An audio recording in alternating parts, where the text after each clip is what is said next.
and we need to do a lot of listening. Yeah? So I have my notepad, which I hope is here. Take notes. And I want to hear what the issues are. Especially I want to hear from young people. And rather than a kind of dump of problems, let's raise questions that others want to answer. So we format it in that way. Kamlesh, you are here? Please, you are on the panel? Yeah, please come. Please.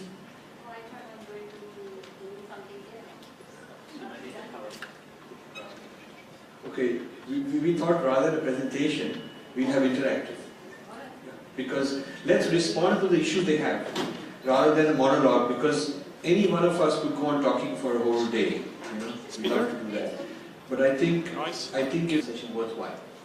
So it could, whether it is, you know, how do we live both Vedic and modern at the same time, or how do we live independently of parents and do other things and all that, or whether it is, you know, Vedic thought as taught to us is not very scientific, and not one of the things I heard this morning is it's not meaningful, it's not relevant the way it's taught, or whether it is, you know, why do we need a Hindu identity if everything is same? Whatever is your burning issue, I'd like to hear that. I'll make a note of it. And then we'll select a few issues. After we've heard 1 minute each, we will select a few issues and throw it open to have other people respond and discuss those 2 or 3 issues. Because if we can just focus on 2 or 3 important issues and have a brainstorm, maybe that's an experiment we'll try. So just 1 minute. Anybody can start.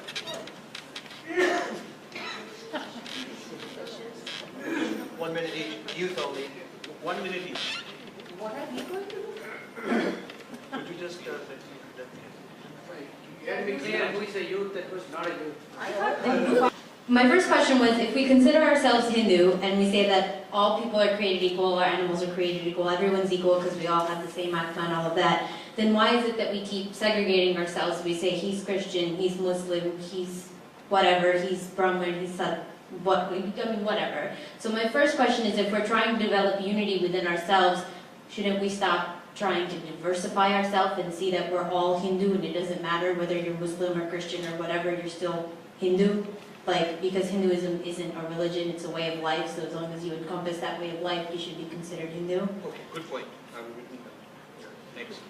Next point. And if we keep saying that Hinduism is not a religion but a way of life, then it shouldn't matter who we marry, because as long as they live the ways prescribed by the Dharmic religion, then it doesn't matter what religion they are. So inter-religion marriage shouldn't be such a big issue in our community.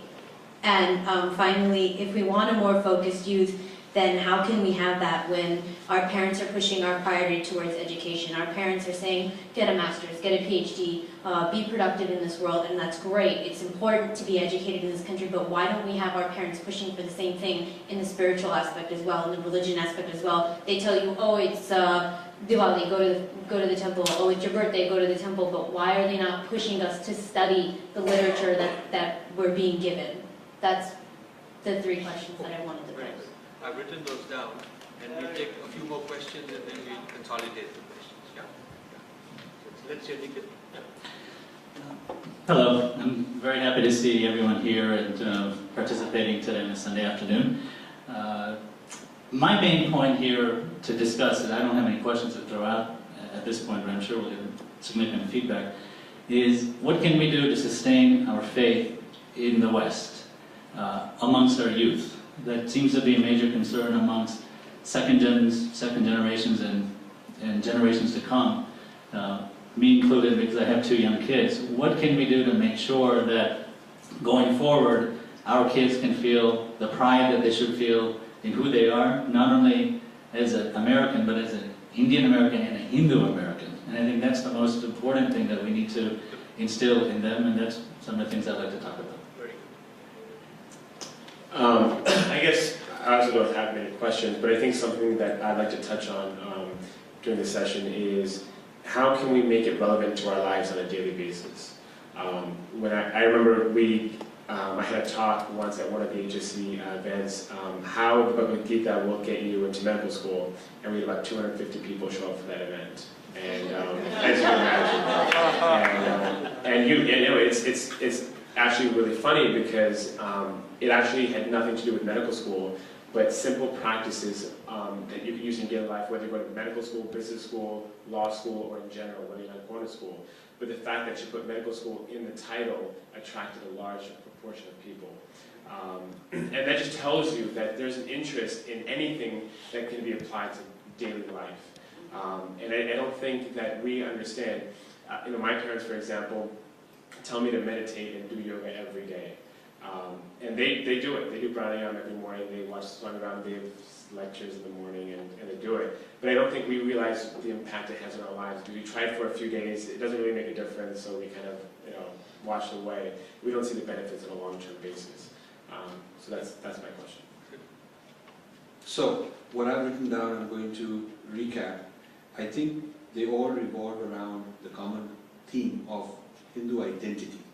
And when I'm reading these questions, think about it as issues of Hindu identity. So one of them I wrote is, why are we segregating religions, like I'm a Hindu, he's a Christian, and why this distinctiveness of Hindu identity? That's a question about Hindu identity in a sense. Like, is Hindu identity relevant? Okay, or is there even such a thing as Hindu identity? Second question is another variation of the same thing. If Hinduism is a way of life, okay, it's just a way of life, then what's the issue about intermarriages? That's also an identity issue. It's an issue that why is there an identity which separates the other from us, and so it sees intermarriage as a kind of an issue. The third one is also an identity issue. What can we do to sustain Hinduism in the West among the youth? So that too is an identity issue, Hinduism. Because if you separate identity from practices, breathing is not an identity. You don't say, my identity is I breathe. Right? Breathing anyone can learn, no matter what faiths they are, what identity they are. I mean, you could be in Al-Qaeda sitting in a prison, you can learn breathing. You can. You could be a drug culture person, you could learn breathing. So, if you are merely a collection of practices, like breathing, like asanas, then there is no need for an identity for that. You can, it's like saying, I eat dosa, or I eat pizza. There's no identity about it, it's just a way of life. So that's a very important question, that is Hinduism merely a set of practices. And these practices are unbundled, which means like clip art, you can cut and paste. Like when you download clip art on the computer, you can copy something, paste it here, copy something, paste it there. If Hinduism is a bunch of unrelated, sporadic, clip art-like practices, you can incorporate and pick, like an a la carte or buffet. You can pick out what you want and just incorporate it in your life. Then there is no such thing as Hinduism. A la carte is the Muslim version. Yeah, okay. So I'm still trying to get this point across. Then the fourth question was, how can we make Hinduism relevant to our lives? Again, are we talking about Hinduism as an identity, or are we talking about Hinduism as a collection of practices? Because if it's a collection of practices with nothing cohesive, no integrity, no need for a separate identity per se that holds these practices together, then those practices you can pick and choose the one you want into any identity. Then you can have a Christian doing pranayama, and of course you can do pranayama, it'll give you the same benefits. So I think the common thread I see in all of these questions is, is there a Hindu identity? What is it if it's just a way of life? And what is the relevance of such an identity? Does it have any benefits today? And then we can ask questions like, are we protected and propagated and so on. So really the core question that you have, seeing all of you, is the nature of Hindu identity. Now I have a lot to say on what is Hindu identity, what is distinct about it, why there is a Hindu identity over and above all the practices. You can have all the practices, this one, that one, that one. But in addition to all that, there is something called Hindu identity which has a certain value, and then we can talk about things like, how then from there you can talk about intermarriages. Only if you have understood what is Hindu identity. Only then can you talk about intermarriages, because inter means A and B, but you need to understand what the heck is A. What is A that is entering with some other religion? Yeah? Now, do you want me to spend 2 or 3 minutes giving you my perspective on identity, or do you want to throw it open and we can hear other people's ideas on Hindu identity, what it is and why it's relevant? If you have people raising hands, I would like people to hear Otherwise, I have something to say about Hindu identity as well. For anyone on the panel? Let's hear your Okay. perspective. Okay, I will tell you my ideas because I researched this very carefully. We live in America, and first forget who we are and the question about Hinduism, and let's understand America as a land of identities in which we live. America has always been a land of identities. The earliest people called themselves pilgrims, and they called themselves Englishmen, and the other was Indian. The Native Americans were Indian. After the colonies, the initial colonies, had people from other countries besides England. They had Germans and they had various other kinds of countries. It was no longer appropriate to use the identity English. Then they started calling us, then the us became Christian. So the identity became Christian and the other became heathen. So it was the land of identities, right from the beginning. Then the Native Americans got converted. They also became Christian. So how do you identify the us? You cannot say Christian anymore because it goes, brown-skinned people are also Christian now. So the identity became known as white. It happened in the 1630s, 1640s that the identities became known as white. And there were white laws, white privilege, white marriage, white this and white that, and the others were non-white. So American identity shifted from Englishman to Christian to white. Yeah? And then became, previously the Irish and the Italians, the Catholics were excluded, and then they had fights and violence, and before they were allowed to become classified as white mainstream Americans. And so the religion of America shifted from Protestant to Christianity because Catholics got included. And there's a book called How the Irish Became White, which I'd like one of you to read. You will really understand the identity formation in America. And then there is another one called How the Jews Became White Folks, which also I recommend you to read. Because until 1940s and 1950s, the Jews did not think of themselves as white people. This is a Jewish anthropologist writing a book saying that her grandmother's generation did not think of themselves as white people, and nor did the white people think of Jews as among them. So there was a very clear delineation of us, them, and hence the identity had to be fought for them to become white. So this is the trajectory of becoming assimilative. These are the assimilative people who said, we assimilate and we do not have a distinct identity. What is common to these assimilative people is A, they were all European origin, and B, they were all Judeo-Christian. So they were assimilatable. Blacks did not enjoy the same privilege. They were never assimilatable. So blacks made a separate identity for themselves. Okay? Now come the Hispanics, who are closest in their identity dilemma to the way Indians are. Hispanics have a debate internally between those who believe they are white and those who believe they are Hispanic. And the question is, well, if you are Hispanic, what defines you? Hispanics are Christians, so what is making us different from other Americans? And their marker, their signature, their logo of difference is Spanish language.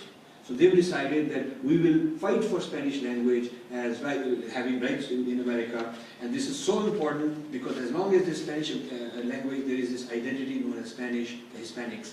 And the moment that Spanish language disappears, we will not be able to keep our separate identity. So there's a huge identity war going on. Now there is another identity war with gays in this country. There's an identity war with Muslims in this country. There's an identity war with Chinese Americans in this country. So the point I'm making is, it is not I who made America a land of identities, nor you. Nor are you going to be able to change it. It's the character of America. That when you are American, you're also another identity along with it. You're Irish American, Italian American, Japanese American, Black American, Hispanic American, and so on, Jewish American. So when you talk about, well, why do we need an identity? Frankly, I defined my identity only after I came to America and understood that the Americans expect of me to have an identity. I can either deny it, in which case they define my identity, or I can claim an identity, and in which case I define my own identity. So the choice in America is not an identity-less society, because the rest of the Americans are not identity-less. And therefore, until the mainstream America changes, which it is not about to in your lives also, It is not about the change. Despite all this postmodernism and Broadway theatre, that's very good for postmodernist culture. But the deep cultures of power are identity-based. So if that is the nature of the Kurukshetra and the nature of the society, as a realistic person, I have to just accept that that's what it is. And I choose to create a positive identity for myself, which I can project, which I can define, which I can live in, because that's what Americans expect everybody to be, is to have a certain identity. Yeah? So before you talk about Hindu identity, you must understand identity formation history in America. You guys are born and raised in USA, which I wasn't. You should have more knowledge about American history because you're born Americans. I'm an immigrant American, but I have taken the time and I've really studied for years and years the history of immigration in America and the history of the identity formation in America. And I've read through histories and written here, there, and all that stuff. Gone to conferences and talked about American identity history. So every Hindu and every Hindu leader should first understand how prior groups of immigrants had to deal with identity issues, which we now have to deal with. Because you're often accused, hey, why are you trying to be different? Tell the Irish guy, why were the Irish different? Why is there Irish Day parade? Why is there this St. Patrick's parade? Why is there this Italian stuff going on? Why is there New York filled with Chinese parade? America is a land of identities. There is so many historical societies in America. There are historical societies of every particular ethnic group claiming with pride their history in America. It's not just Ellis Island Museum. It is not just, if you do Google search on historical societies in America, you will find that there are tens of thousands of government-registered official historical societies across America. And most of them have to do with some, Italian group from there or some Spanish group from there, and they all are very, very proud of preserving this identity. So I would kick off this by saying that we Hindus have to understand that there is therefore need for a Hindu identity. And if you are identity-less, you're actually disempowering yourself. That's the starting point I would like to make. And now I'll throw it open for a response, a rebuttal, argument, whatever anybody wants. Yeah, please come to the front. Please. Yeah. Just before you do come forward. Before you do, because I live in Canada but was born in the US. Most of us in the US are unaware that Canada is different than the US because the US is called the melting pot. So the tendency here is to want to melt everyone down and make them homogenous. And that's why this intense struggle for identity comes about. In Canada, they take pride in the fact that they want everyone to remain distinctive and not to melt down. So the struggle to have your own identity in Canada is different than in America, because there they want you, there they want you to have a unique and distinctive identity, and you define it much more graciously. You don't have to fight for it. Here, it's fight or get melted down. So why don't you sit here? I'll sit there. There's a chair there? No. Okay. I was just going to say that I understand, yes, how on the surface level Hindu identity is important because, growing up when you go to high school and that sort of thing, I do take pride in saying that, yes, I'm Hindu, and, when there's a talk on world religions and Hinduism comes up, I strongly stand up. But the only thing that I guess I disagree with is that it's okay on the surface level, but then essentially in Hinduism, what I feel is that when you're giving so many identities to something and you're just getting stuck to it, it's like the idea of Maya, like, that is gold, that this is an ornament is not the reality. The reality is that it is gold. So that's all I wanted to say, that I think people get so caught up on the idea of, oh, I'm Hindu identity, which one, yes, you're being attacked is important, but then when you go deeper into the Vedic studies or whatever, it's irrelevant. I think this is an important point. If I may, I'd like to give a response to this also. So if you look at Hinduism, non-duality, Advaita, right? Your name is Jay? Jaya. So if you look at Advaita philosophy, non-duality, Vedanta, all of that, there is oneness, there is no difference and so on, at a certain level of consciousness, which we're not at. At that level of consciousness, there would be no devas and asuras, there would be no Mahabharata, there would be no Dharma and Adharma having a battle, there would be no moral dilemmas, because whatever you do, it's all one anyway. But in the world at which we live, there is karma because there is duality. In the world which we live, provisionally in which we live, there is action, there is accountability, there is dharmic action, there is non-dharmic action. So the mere basis of the whole Gita, the basis of the whole Dharma is that in the world in which we currently are, there is difference. Even though ultimately there isn't difference, and it's mithya and maya, all those are nice words. And we can intoxicate ourselves, and people have trained us in the 1800s and 1900s to remove Hindu resistance. One of the things the colonizers did from Ram Mohan Roy onwards, they inculcated a whole lot of Hindus to start not resisting by saying it's all the same. So there is no problem. Whether he owns my land, I own my land, doesn't matter. Whether he rules or that rules, who cares? So this has created what is called moral relativism and world negation, a tendency to negate the world and not take social action. And then we as Hindus get blamed for that we are actually not being socially active because we are adopting an escapist philosophy. So if you are a realist, look at society as real, you have to start with empirical things. So as a student, you are concerned about getting good grades. One could say, well, suppose you got bad grades, you didn't get into college, another kid got into college. There's no difference. He got into college and you got into college, the same thing. Difference between you and him is mithya. We could say, if you're buying a car and the guy charged you $5,000 extra, why bother? Because whether the $5,000 is in your pocket or his pocket, it's all mithya, it doesn't matter, it's all maya. But wait, let me finish this. Because I get this a lot from Indians. And I'm making a point here. The point I'm going to make is, when it comes to selfish, what's good for me, Indians are very sharp negotiators. They want the best price for the house, they want the best job, they want a career advancement. In business, they want the best deal. So when it comes to me and what's in it for me, we are very intensely competitive. Then the question of identity is there, because this identity belongs to my company, and this is the competitor's company, and I want more market share for my company. And this is the identity, my house and my family, and I want to maximize the benefits for myself. I am very much identity oriented when it comes to selfish things, be it in my personal life, be it as a student, be it as a professor or a businessman. I'm very much identity oriented, and I'm very fiercely competitive, protecting my identity against others.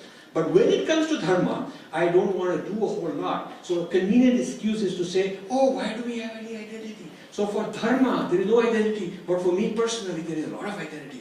So I always reverse this and ask a person, before you want to advocate a Dharma which is without identity, in the mundane world of identities, you should first become a sannyasi and give up your personal identity. You should give up your personal, all the things you own. Now, we don't want to do that, right? Because it's not a good idea. So we want to have personal identity and selfishness in the realms where we have needs and all that. But in the realm of protecting Dharma, we want to escape by saying, who cares? No, That's my response. what I said is it's on the surface level. Yeah, can I just say Hold on. something? I'm just holding her on this. Rajiv Malhotra, I think what she was asking is not that why is the Hindu identity important. She's saying that it's very important to be aware of what the Hindu identity is. What she's trying to say is that when you get past the point where you realize the importance of Hindu identity, why is it then that we're still pushing that, oh, we're Hindu, oh, we're Hindu? We need to realize that Hindu identity is up to a level. After that point, we need to be able to understand and accept everyone. It's not degrading the importance of Hindu individuality, it's being able to understand that it can only take you so far. After a point, you have to understand that, okay, we're Hindu, you're Muslim, you're a Christian, but at the end of the day, we're all children of God. I think that's what, is that right? Yes. Okay, I think that's what she was trying to ask. That's very. Can I respond? Yeah. Can I respond? Yeah, please respond.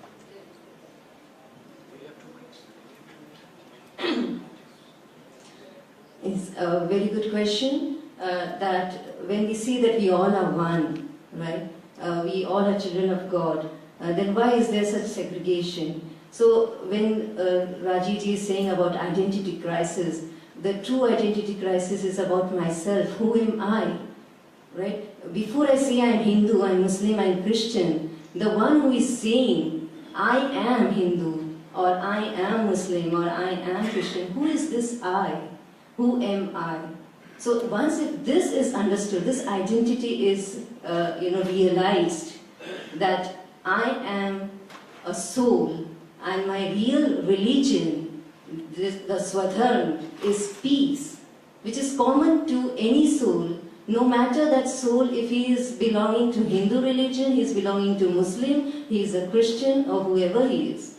Every one of us, each one of us here is a soul. And that is our true identity, about being a soul in this body.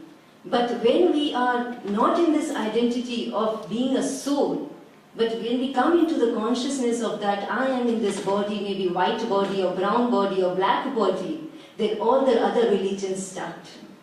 And therefore there is a disunity. So once we are in this identity that I am a soul, and my religion is peace, no matter even if you are a Christian, what do you want ultimately? Peace? Everybody wants peace. So peace is my true religion, Dharma. Very good point. I absolutely agree with some of the points made on this panel. Identity, as Rajiv said and others have said, is forced upon us. You know, in reality, we have to deal with the identity issue. There's no two ways around it. Idealistically, we would love to be able to be in a situation where we don't have to worry about who somebody else is that we're working with in the business level or spiritual level. But we do have to be cognizant that in the Western culture, people identify themselves by their identities in many situations. So here we are in the second and third generation as a community, Indian Americans and mostly Hindu Americans. How do we then make sure that we sustain ourselves in this community moving forward? That is going to be the key. If we look, as Rajiv mentioned, to prior generations of Irish Americans, Italian Americans, what have you, how many of those people who immigrated here now sustain themselves within their faith and their culture 3, 4 generations out? We have to learn from that. One of the things that we faced growing up with our parents having to, as has been said rightfully, prepare the foundation for us, is that we lived in this community not having any identity and trying to assimilate in one way or the other. Are we Americans? Are we Indians? Who are we? I was told that I was an American Indian. People used to joke with me and dance around and go, oh, whoa, whoa, whoa, when I was in elementary school, and I thought I was an American Indian for a while. So the point is that now we're beyond that. Now we have a basis for identity. Our parents are so successful. We have role models that are reaching the highest levels of offices, public and private. You know, Pepsi, everywhere else. We need to use that to show people that, you know, part of the reason they've grown is because of their faith. If we can have respect and understanding of what our faith is, then it'll be easier for us to accept who we are. And I think that's what we need to do. Just a quick thing before I give you, you raise your hand. I think it's very important to understand that in our Dharma, there is the Adhyatmic world, where I strive to deconstruct the self. I'm really deep into that in my sadhana. So it's a very it's Advaita 101 which was said over there. The Adhyatmic or inner realm where you deconstruct the self, you witness yourself, and it's all a Nama-Roop, which is acting, and you try to calm it, and so you live in there more, you go inner and inner in an identity-free self. And then when you have no more identities left, like I'm not Rajiv, I'm not the son of somebody or a father or this or that, and I'm not really this body or this mind, then I've sort of liberated myself from all the identities and from the body, and then I've attained moksha, and then what I really realized is that truly my identity is as a supreme being. I understand all that, we understand that. We do really understand that. We've had so many talks on that, and we practice it, we understand it. But we are here in also another world, which is a social world. There is Adhyatmic, which is inner, and Laukic, which is worldly. Dharma is both. You are an Adhyatmic being having been put into the Laukic world. So you also have to live according to the Kurukshetra, according to the time, place, context. You have to live in that. So while the inner quest is to become free of all these identities, I have to play a role in the outer world.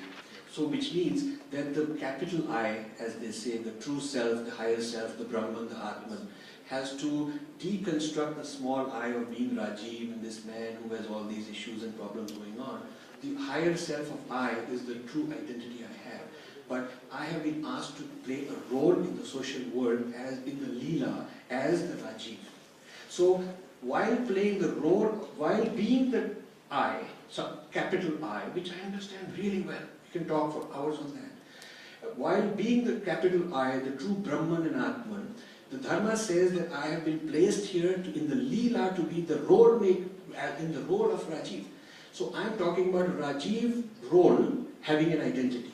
It's like there is a Leela going on, and I am supposed to be a cricketer, or I'm supposed to be a movie star, or I'm supposed to be a beggar. That's the role I'm playing. I know that I'm just acting it, but I'm really someone else. But 24/7, since I was born, I'm playing this role of Rajiv. Okay? So the idea is that I have to understand that's not really who I am. That is one quest. But the outer quest of playing the role of Rajiv, I can't run away from. So the inner quest is not based on running away from the outer journey. This panel is not on how to achieve moksha in a weekend. We are not here for a weekend moksha workshop, frankly. We already have those paths, each of us who have gurus, but we are here trying to understand in the socio-political economic dimension, the society of America that we live in, what is our identity in the roles we are playing. So first I want to clarify this misunderstanding, that being a Hindu, having no identity, is in the inner realm, what we all understand. But the Hindu without any identity, the inner being, is asked to play a role in the Leela where he does have an identity. In this Leela, he is a Kaurav or a Pandit, he is told. He is a Devata, Rakshasa, there are forces like that, we know. So in this outer realm, there is identity. In our case, the outer realm happens to be America. We must understand that Kurukshetra very well and not imagine that this is some Devalok where there are no identities. Okay? So that's a delusion a lot of our gurus have actually propagated because they fail to differentiate between Adhyatma Vidya, which is what you should practice in your private, and the Laukika Vidya of living in the world as a Hindu. This differentiation we haven't had. Therefore, a lot of our people are confused. The moment there is identity, they want to escape from it, they start quoting Vedanta and saying, oh, I have no identity, I am this higher self. But that is not true in the context of the Leela where the discussion is taking place. So let's make a few principles. One, we are having a discussion about the Laukic world, outward world, the world of Leela. This world does have identities because we're playing roles. And in our particular Leela, it's the American Leela, American context Leela, where we must understand how this identity works here. So now we come to the discussion saying, okay, from a pragmatic point of view, in this outward world of Leela, knowing that I am actually an identified person who was never born and never died, knowing all that, I now have to play this role within identity, within context. Okay? And now the question is, in that role, is there relevance of a Hindu identity? That is a very important breakthrough we made. Yeah. It had to be made clear, right? Yes. Yes. The discussion was something totally different. Yeah, because the people are avoiding one discussion by quickly putting into another discussion. And our gurus have taught us. Spiritual level, I mean, we have to reach it, but that is not the main. Yeah, you have to live a practical life. To add to the discussion, I would like to quote an aphorism of Sri Aurobindo. He says that ego was the helper, ego is the bar. Now the idea is that the transcendence of identity or ego is extremely important to have a connection with the spiritual or the divine.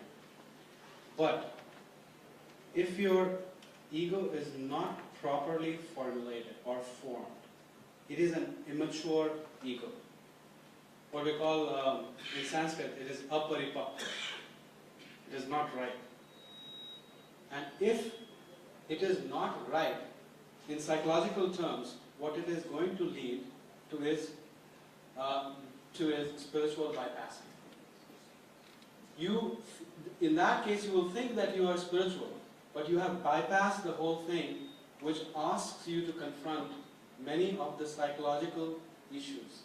And I think that is the reason that the formation of identity is extremely important.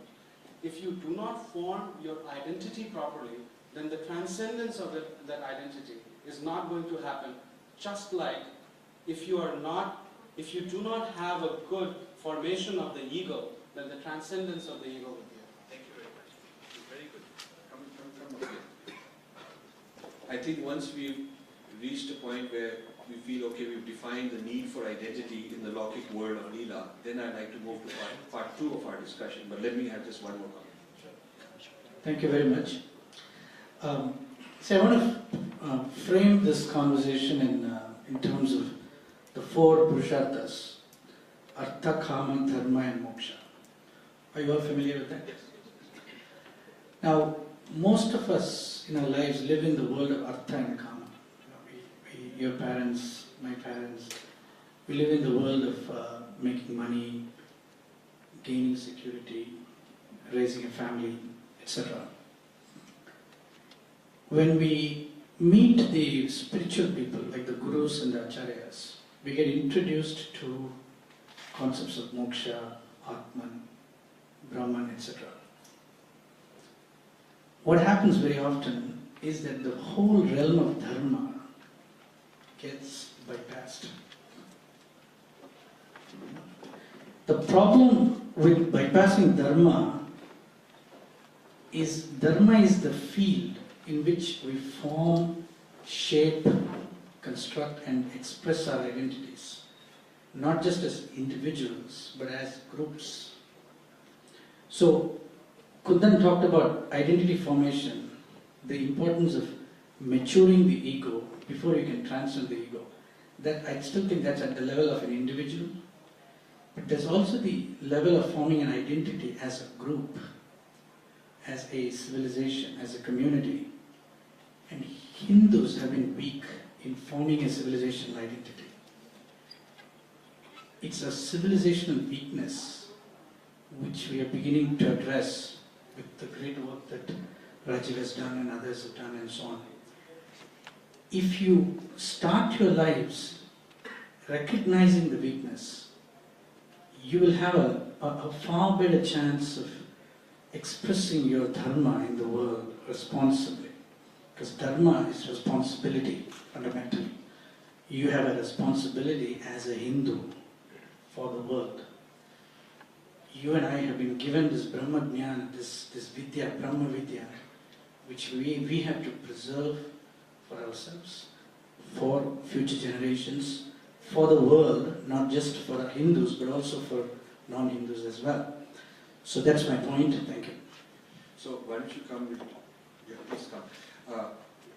I had a conversation with a very well-known, I won't name him, Advait Guru, who's teaching Advait.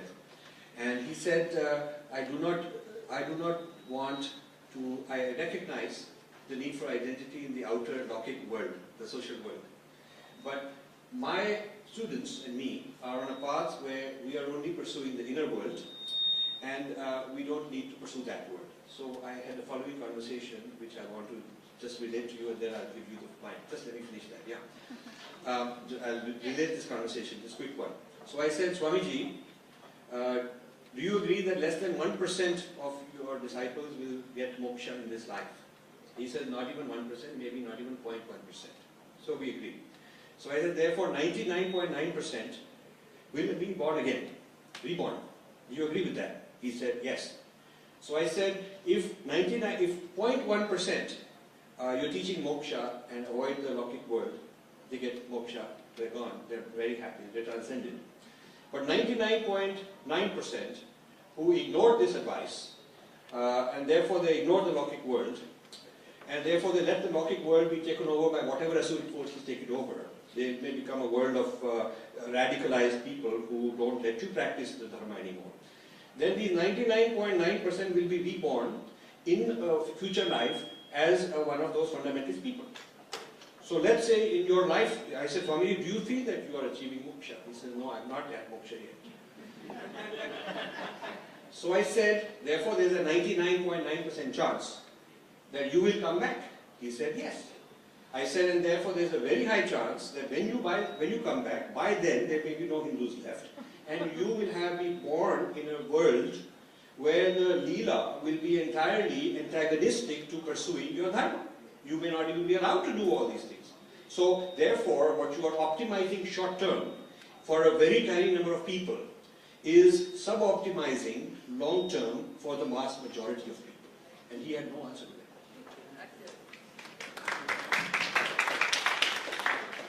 I want to make a point on what Kalyan said. You talked about artha, kam, moksha, and dharma. But we were more specific on dharma. But as a very, as an individual, I'll not talk as a group. I don't want to talk as a group because I want to get an answer for myself. I'm very specific. So, in very simple words, being in simple language for a normal human being, just to understand, if we have to work in a group, first we have to understand what we want or what an individual wants. Now my question is, where do I find the answers for things like when, the actual questions on the panel right now, when people pinpoint at us and say, oh, you're an American Indian. Okay, that is a question. How do I answer them? Even to form a community and work with Dharma with us in hand, I should have an answer to, stand in front of them and say, this is not American Indian. I'm an Indian, Indo-American, or Indian who is in America. That's what we have to understand very specifically. So these very small points where we actually miss out, those are the ones that affect the youth. Being a youth, I think that's where the important point is. So forming a group of Dharma and working towards it and getting moksha later is later stage. First give us the arth and then tell us what it is around. Then only we can go and make a community and work together. I think that has to be the discussion. And good. Good. Yes, please.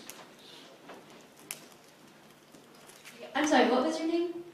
Shweta. I just wanted to add one thing to Shweta, is that I think she brings up a really good point, because I don't know about you, but I was born and raised here, so my parents are from India, but their whole life was spent building a life so that I wouldn't have to struggle as hard as they did. So their in-depth knowledge about Hinduism and their background and their culture is not that strong. And while we have a ton of learned people here, think about it realistically. How many people do you interact with on a day-to-day basis who can tell you what's written in the Veda, or who can read Sanskrit or anything, right? So my question is, she has a very good point, is that when we go out there, we can attend these conferences till we're 72, but that doesn't mean anything to us. We need to be able to learn it from a younger age and be able to interact with people like you and Abhinavji and everyone who knows stuff and have an easier source to get that from. I think that's what she's trying to say, and I think that's a very good point. Yes.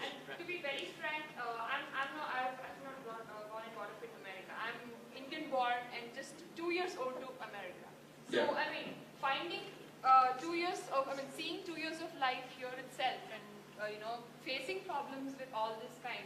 Being an Indian, my Indian friends itself, at wherever I go, I have, pinpointed, like, I have been, asked questions. Why are you still like this? Why don't you just get modern? I said, no, that's my identity. I just want to be like that. And that was not, Americans who are, Indian Americans who are here. They're the people who have come with me from India to be here and to pursue their career here. They have pinpointed at that. So this is, most important. we are at the half point. Although we started a little late in the 2-hour session, we are half point. I'd like to move to the second type of issue, which has to do with, if you assume that there is need for an identity, okay? If you assume there is need for an identity, which I do, and I hope we've made a case that there is need for an identity, that we can have this adhyatmic life and moksha dharma, which says you deconstruct all your identity, but there is also the earth, calm, and worldly life and the leela, which role which we have been asked to play, in which we do need identities, because that's the nature of the environment. So if you can buy that for the next hour with me, just please assume that we've made a good case that we need identity because of the circumstances, and for the next hour we're not going to say, well, but why do I need an identity at all? Let's say we've resolved that issue, okay? Because if we have resolved it, and you can take that one message out of this panel into the future, let me tell you, for a lot of you, it's a very major breakthrough. Never come back to this business about I don't need an identity and why do we need? Hinduism doesn't tell you don't need an identity. Even though for moksha you're deconstructing all your identity, Hinduism tells you that in the leela you have to play a role.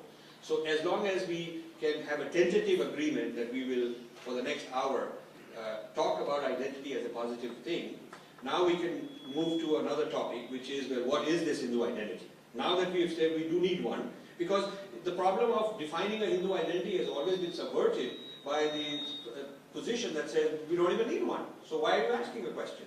Okay, so now that we say we need one, and there is a positive role for it, and he showed there is a positive role, and Kundan said, and you also said, there is a reason for this identity. So now we can move on to describing, well, what is this identity? And how do we handle those who do not subscribe to this identity by their choice? Because they have created an identity for themselves which is very exclusive, which has boundaries, which excludes us. We may be heathen or kafir or whatever. And so by their definition, if we are the outsiders, how do we then deal with them in a very dharmic manner? Consistent with our dharma, which respects all of them, how do we deal with them, even though they don't deal with us with the same respect? How do we give respect to those who do not respect us? Those kinds of issues, that would be the third part. So first part was the need for an identity is real. That was the first part. Second part is, well, what is this identity?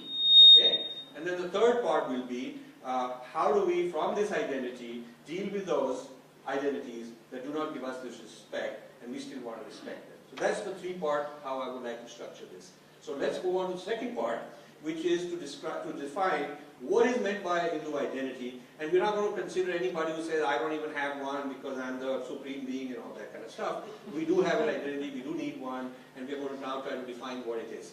So are you going to just help us define what is the Hindu identity? And then I'd like some young people also to come up and Pandit also. I'm sorry, I think the only idea I thought I had was still trying to support that you need an identity.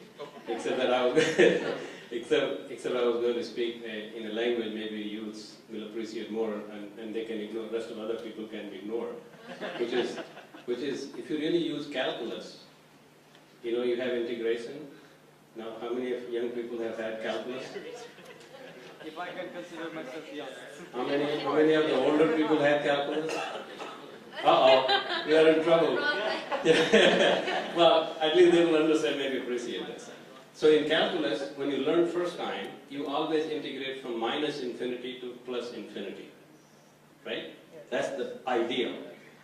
But when you really solve problems, you are either 0 to, no, now you don't go to infinity, actually you go to x1 to x2, t1 to t2, and that defines identity. Because if you try to do minus infinity to plus infinity, you never get a solution.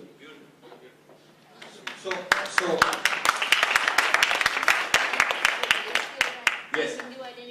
So the infinite consists of finites that we have to deal with. Yeah. So we want now we want part 2.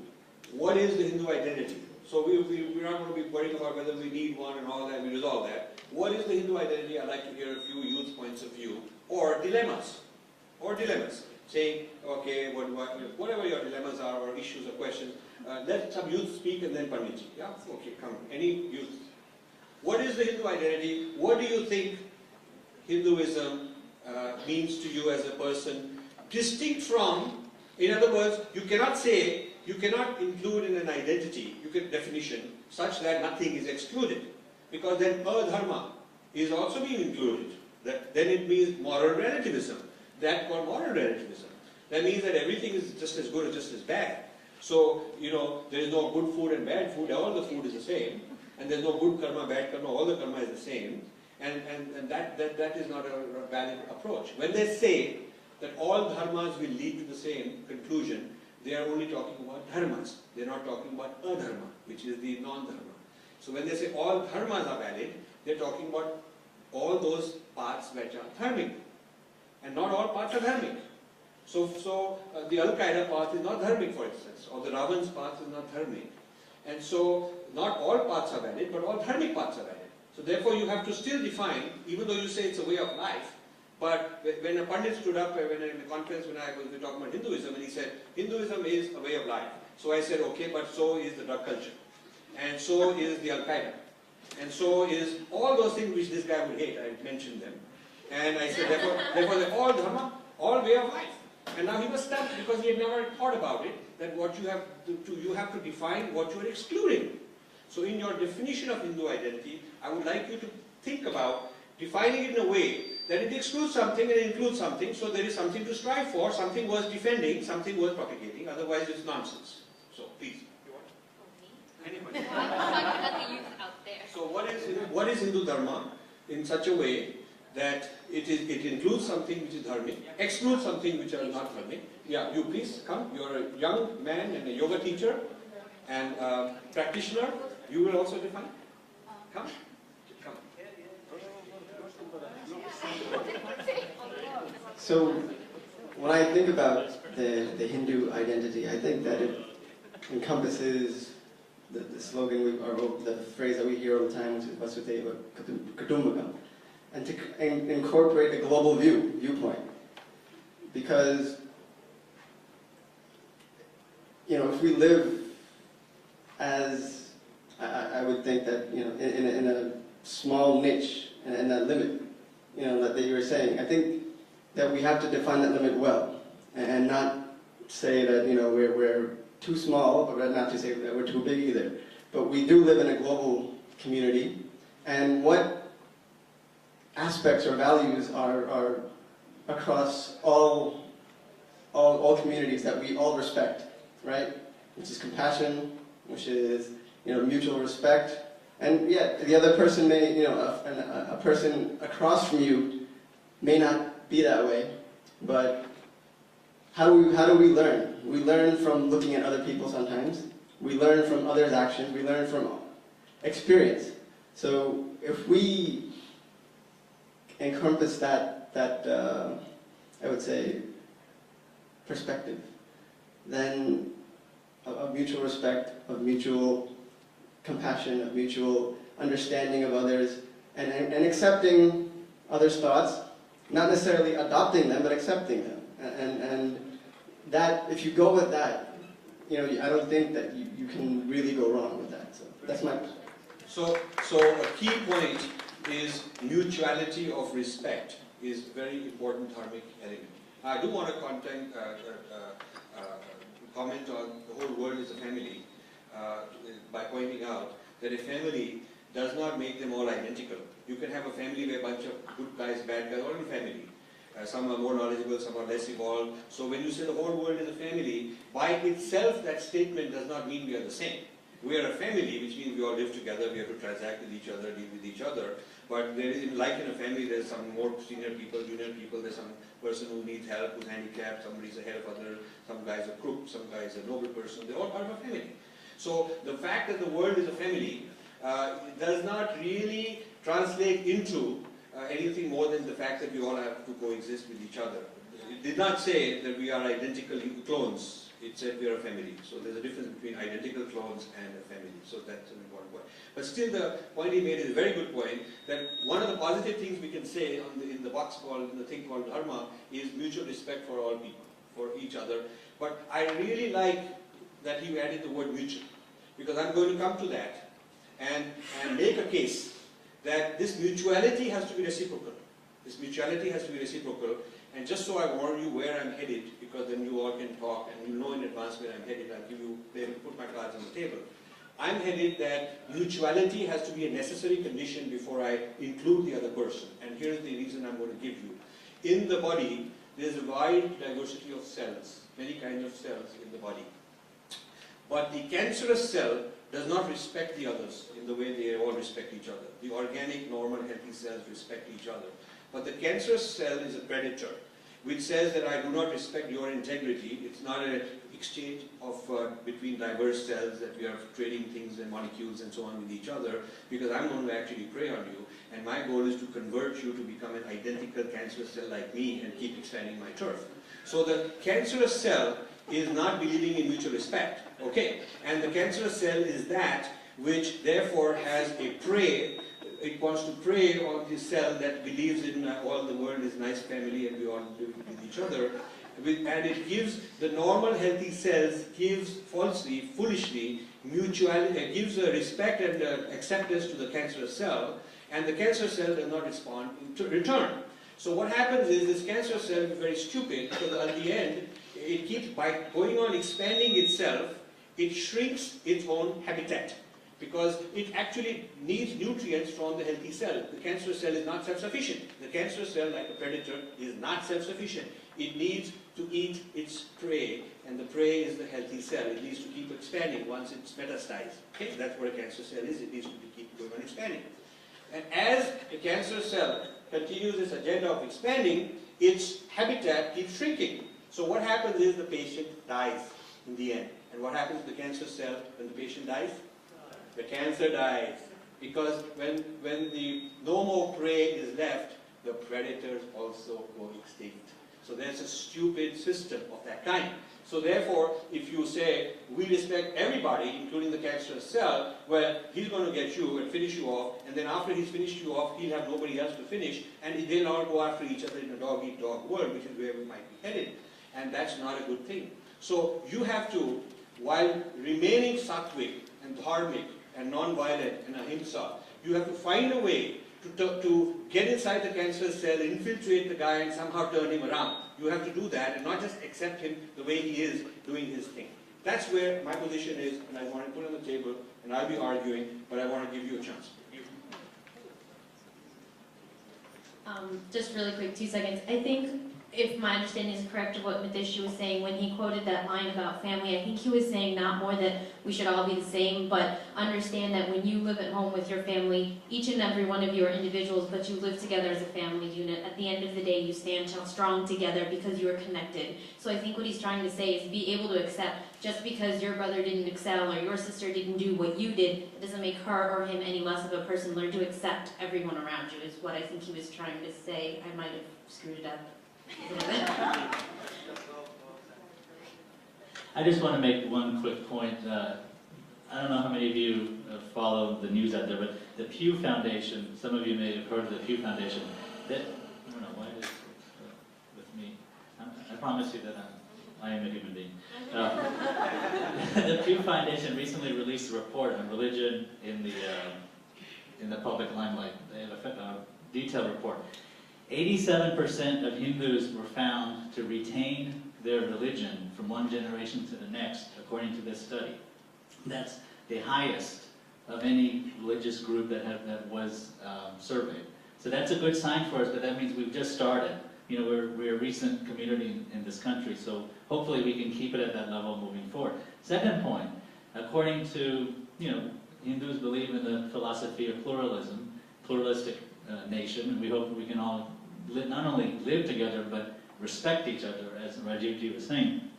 Hindus, again, highest level of understanding and tolerance and pluralistic approach to other faiths, 92%. Keep in mind, the other major faiths, if you look at from business model as our competitors, are at least a third below that, about 60%. So that means about a third to 40% of those don't believe that other faiths, such as Hindus, should have that same right. So I think the example that Rajivji gave with respect to the cancerous cells, if you apply that practically speaking, I think you know what we're getting at, is that that's the reason we need to have a pride in our identity. Doesn't mean that we have to be crazy about it and be foolish. We should not become the cancer. We shouldn't become the cancer, but we cannot be naive to let the cancer take us over, because it is out there. So a dharmic strategy could be, you keep your healthy body so nutritious, so strong, that you resist the cancer. You don't become the cancer and become violent to zap him with the chemotherapy or radiation therapy or something like that. You don't turn violent on them. But the reason for identity as a healthy cell is so that we understand we are not the cancer, and we understand the cancer is out to get us, and we have to be strong enough to withstand that without turning into a cancer ourselves. So we should ask, as part of that clause, we should always ask, in our identity, we should always ask that all methods, all ways of conceptualizing the divine and the Supreme Being are allowed to be allowed. You cannot say that the divine and the Supreme Being are only male, and therefore the goddess is to be banned because angry God will come at you. So we have to insist that the whole world of possibilities of conceptualizing the divine that everybody has or will develop in the future have to be allowed as part of what our Dharma says. Secondly, we have to allow this business of we cannot access the divine through images because they have been banned. We don't accept that. We cannot accept that because it's not our way. Yeah, we don't buy into that interpretation. Maybe somebody else got a certain commandment, thou shalt and thou shalt not. But when God was saying thou shalt and thou shalt not, thou means you, not them. And he was talking to you as a certain tribe in the desert. You won't do this, you will do that. He didn't say you have to go and tell them not to do it and tell them not to do that. Thou is a second person, not a third person. So these are commandments to the people being addressed. And the people being addressed were not in South Asia. They were being addressed somewhere else. And he did not say, I've given you a franchise to go and tell them that. Okay, so you can argue You can argue that point. You can say the same divine came to us, to our rishis and our avatars, and gave us different instructions. So it's not my fault. I have to be a Hindu because that's what I've been told. And you have to be doing your thous and thous nots because that's what you were told. And so just like I wasn't given a franchise over you, you were not given a franchise over me. So this is how we have to be able to argue. Thank you. Let me share something personally. By the way, as an old debater, Mahavakyas don't cut it. We can't make motherhood statements and then sort of say that's it. It doesn't work. It has failed us. In many ways it has failed us. Vasudeva Kutumbakam is a nice thing to say with all due respect, but you know what? It works quite when you're dealing with another culture. I was born in the Caribbean. I left India 170 years ago. I am a Hindu. How did that happen? I swayed. I veered from the path. I lived for 30 years in Ontario. Multiculturalism is embedded and enshrined in the Canadian Constitution. This concept of melting pot, I hate to come back to the first part of the discussion, but this is relevant. The melting pot concept is a falsehood statement. If it were such a great statement, we wouldn't have an issue of argument around identity. We're being duped when we talk about melting pot ideas.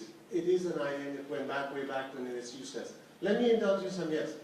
Hindus call me Caribbean Hindus, and I find that insulting. And it comes from a place of their own lack of identity, their own struggle within themselves. I have 5 generations of struggle behind me, and trust me, what you're going through now is only the tip of the iceberg. You will intermarry, you will do drugs, you will veer off the tradition, and if you have a strong grounding, you'll come back to the center. If you don't get it now, you'll never get it. Thank you.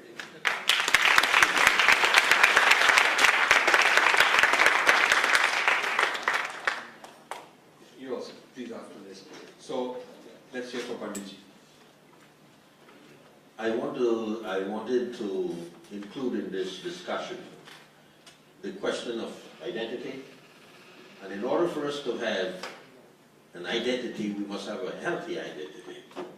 And in order for us to have a healthy identity, that identity must be defined by us, not by someone else. And as I am hearing in this discussion, Hindu identity, is that Hindu first our identity, or it's a term that is given by someone else? And am I going to continue with my identity by using a contaminated identity for my own progress and promotion? And that's the point I want the young children to think about. Am I going to continue using the word Hindu identity or some other identity that I define myself by, so that I can have a healthy identity for others to look at me in a manner the way I want to be looked at? Thank you. Very good point. Yeah, please, because the word Hindu has been from somewhere else, so I guess that's the connotation.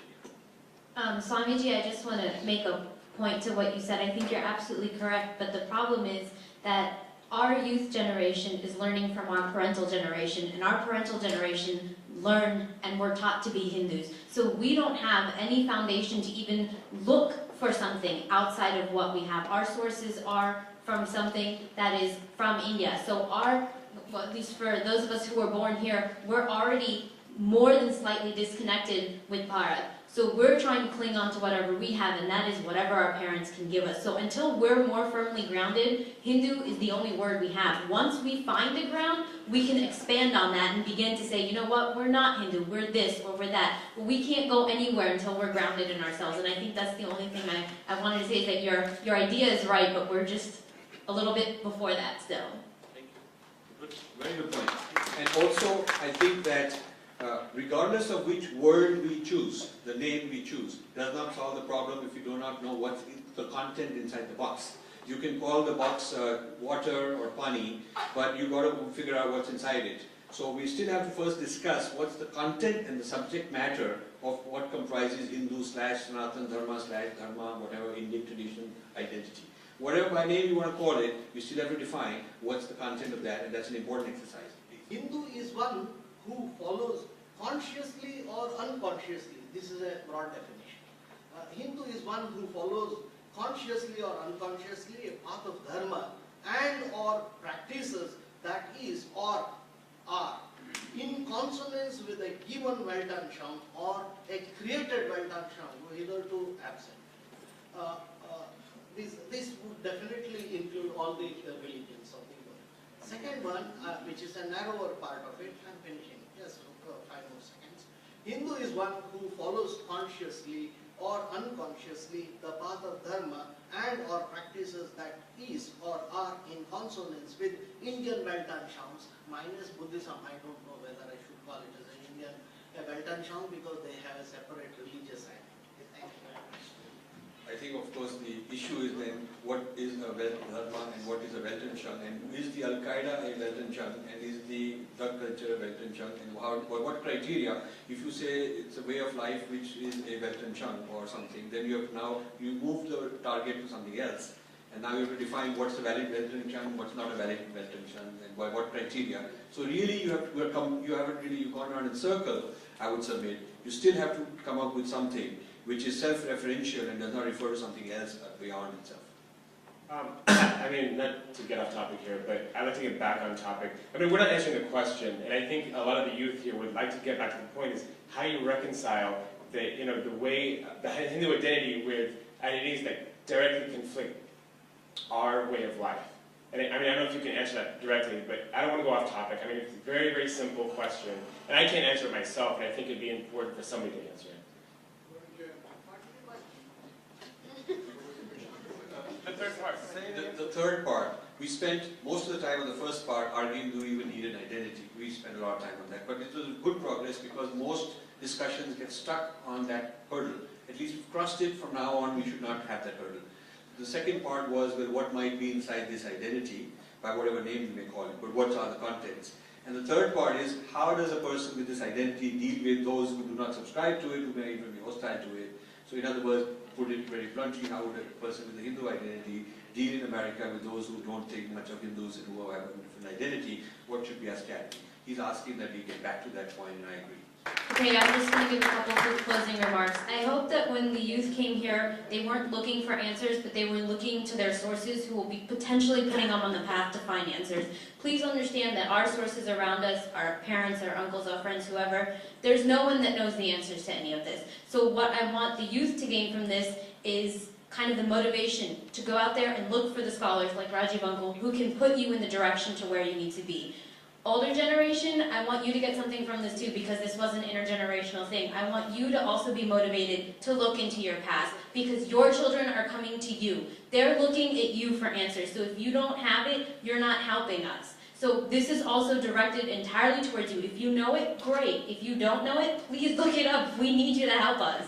Okay?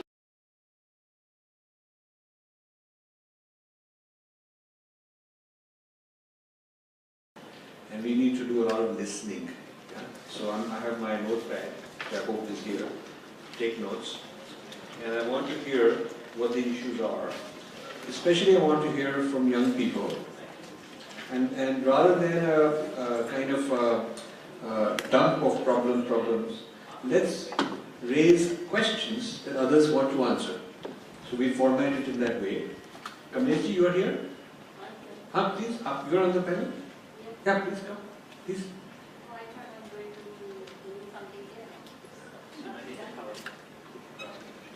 Okay, we thought rather than a presentation, we'd have interactive.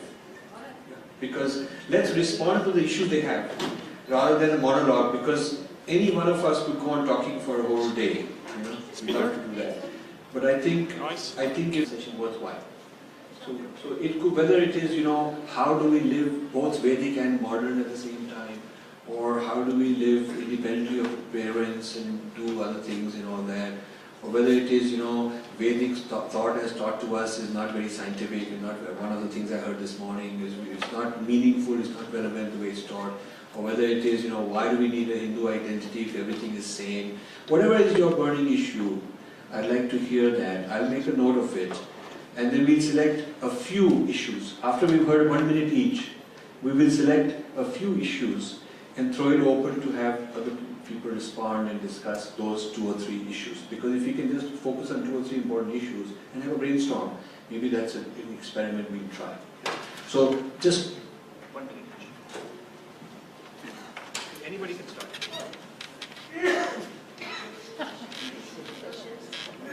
1 minute each. Youth only. 1 minute each. What are we going to do? Could you just let You had to be clear who is a youth and who is not a youth. My first question was, if we consider ourselves Hindu and we say that all people are created equal, all animals are created equal, everyone's equal because we all have the same Atma and all of that, then why is it that we keep segregating ourselves? We say he's Christian, he's Muslim, he's whatever, he's Brahmin, he's whatever. So my first question is, if we're trying to develop unity within ourselves, shouldn't we stop trying to diversify ourselves and see that we're all Hindu and it doesn't matter whether you're Muslim or Christian or whatever, you're still Hindu? Like, because Hinduism isn't a religion, it's a way of life, so as long as you encompass that way of life, you should be considered Hindu. Okay, good point. I've written that. Next. Next point. And if we keep saying that Hinduism is not a religion but a way of life, then it shouldn't matter who we marry, because as long as they live the ways prescribed by the Dharmic religion, then it doesn't matter what religion they are. So inter-religion marriage shouldn't be such a big issue in our community. And finally, if we want a more focused youth, then how can we have that when our parents are pushing our priority towards education? Our parents are saying, get a master's, get a PhD, be productive in this world, and that's great. It's important to be educated in this country, but why don't we have our parents pushing for the same thing in the spiritual aspect as well, in the religion aspect as well? They tell you, oh, it's Diwali, go to the temple. Oh, it's your birthday, go to the temple. But why are they not pushing us to study the literature that we're being given? That's the 3 questions that I wanted to pose. I've written those down, and we'll take a few more questions and then we'll consolidate the questions. Yeah? So let's hear Zakir. Yeah. Hello, I'm very happy to see everyone here and participating today on a Sunday afternoon. My main point here to discuss, and I don't have any questions to throw out at this point, but I'm sure we'll get significant feedback, is what can we do to sustain our faith in the West amongst our youth? That seems to be a major concern amongst second generations and generations to come, me included because I have 2 young kids. What can we do to make sure that going forward our kids can feel the pride that they should feel in who they are, not only as an American but as an Indian American and a Hindu American? And I think that's the most important thing that we need to instill in them, and that's some of the things I'd like to talk about. I guess I also don't have many questions, but I think something that I'd like to touch on during the session is how can we make it relevant to our lives on a daily basis? When I remember I had a talk once at one of the HSC events, how the Bhagavad Gita will get you into medical school, and we had about 250 people show up for that event. And as you can imagine, it's actually really funny because it actually had nothing to do with medical school, but simple practices that you can use in daily life, whether you go to medical school, business school, law school, or in general, whether you're not going to school. But the fact that you put medical school in the title attracted a large proportion of people. And that just tells you that there's an interest in anything that can... And they had various other kinds of countries. It was no longer appropriate to use the identity English. Then they started calling us, then the us became Christian. So the identity became Christian and the other became heathen. So it was the land of identities, right from the beginning. Then the Native Americans got converted. They also became Christian. So how do you identify the us? You cannot say Christian anymore because it goes, brown-skinned people are also Christian now. So the identity became known as white. It happened in the 1630s, 1640s that the identities became known as white. And there were white laws, white privilege, white marriage, white this and white that, and the others were non-white. So American identity shifted from Englishman to Christian to white. Yeah? And then became, previously the Irish and the Italians, the Catholics were excluded. And then they had fights and violence, and before they were allowed to become classified as white mainstream Americans. And so the religion of America shifted from Protestant to Christianity because Catholics got included. And there's a book called How the Irish Became White, which I'd like one of you to read. You will really understand the identity formation in America. And then there is another one called How the Jews Became White Folks, which also I recommend you to read.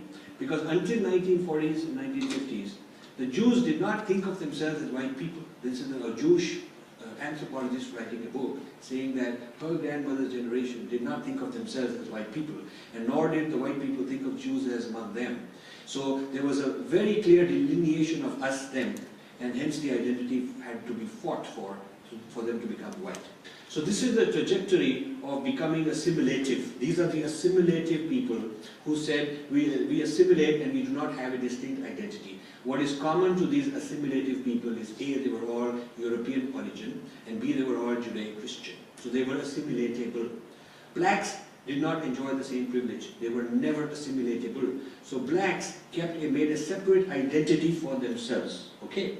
Now come the Hispanics, who are closest in their identity dilemma to the way Indians are. Hispanics have a debate internally between those who believe they are white and those who believe they are Hispanic. And the question is, well, if you are Hispanic, what defines you?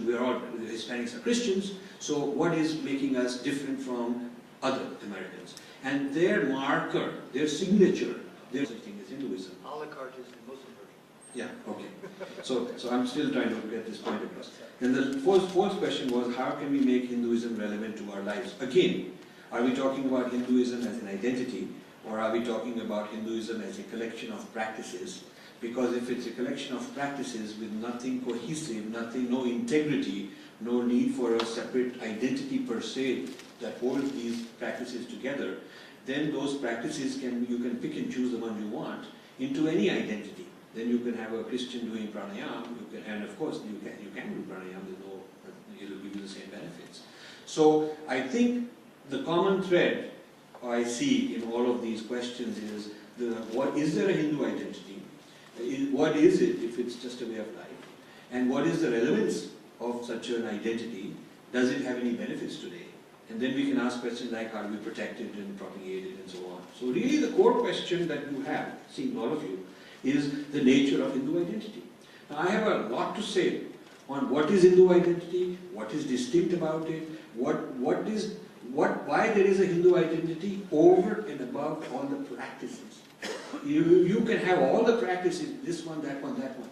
But in addition to all that, there is something called Hindu identity which has a certain value, and then we can talk about things like, how then from there you can talk about intermarriages. Only if you understood what is Hindu identity. Only then can you talk about intermarriages, because inter means A and B, but you need to understand what the heck is A. What is A that is entering with some other religion? Yeah? Now, do you want me to spend 2 or 3 minutes giving you my perspective on identity, or do you want to throw it open and we can hear other people's ideas on Hindu identity, what it is and why it's relevant? If you have people raising hands, I would like people to hear. Otherwise, I have something to say about Hindu identity as well. But anyone on the panel? Okay, I will tell you my ideas, because I researched this very carefully.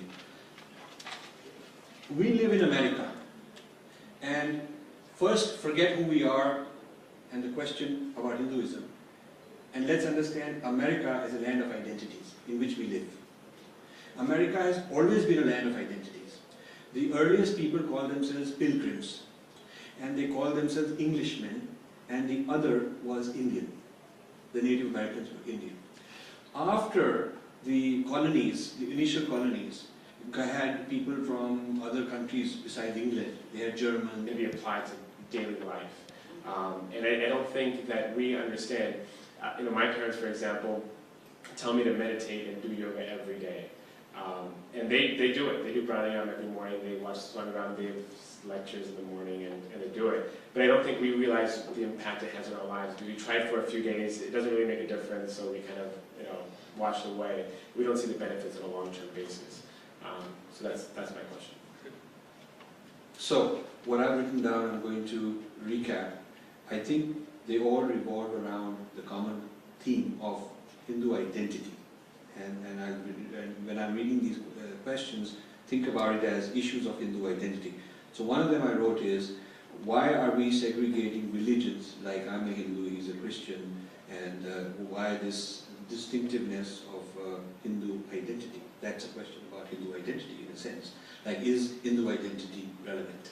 Okay, or is there even such a thing as Hindu identity? Second question is another variation of the same thing. If Hinduism is a way of life, okay, if it's just a way of life, then what's the issue about intermarriages? That's also an identity issue. It's an issue that why is there an identity which separates the other from us, and so it sees intermarriage as a kind of an issue. The third one is also an identity issue. What can we do to sustain Hinduism in the West among the youth? So that too is an identity issue, Hinduism. Because if you separate identity from practices, breathing is not an identity. You don't say, my identity is I breathe. Okay? Breathing anyone can learn, no matter what faiths they are, what identity they are. I mean, you could be in Al-Qaeda sitting in a prison, you can learn breathing. You can. You could be a drug culture person, you could learn breathing. So, if you are merely a collection of practices, like breathing, like asanas, then there is no need for an identity for that. You can, it's like saying, you know, I eat dosa, or I eat pizza. There's no identity about it, it's just a way of life. So that's a very important question, that is Hinduism merely a set of practices. And these practices are unbundled, which means like clip art, you can cut and paste. Like when you download clip art on the computer, you can copy something, paste it here, copy something, paste it there. If Hinduism is a bunch of unrelated, sporadic, clip art-like practices, you can incorporate and pick, like an a la carte or buffet. You can pick out what you want and just incorporate it in your life. Then there is no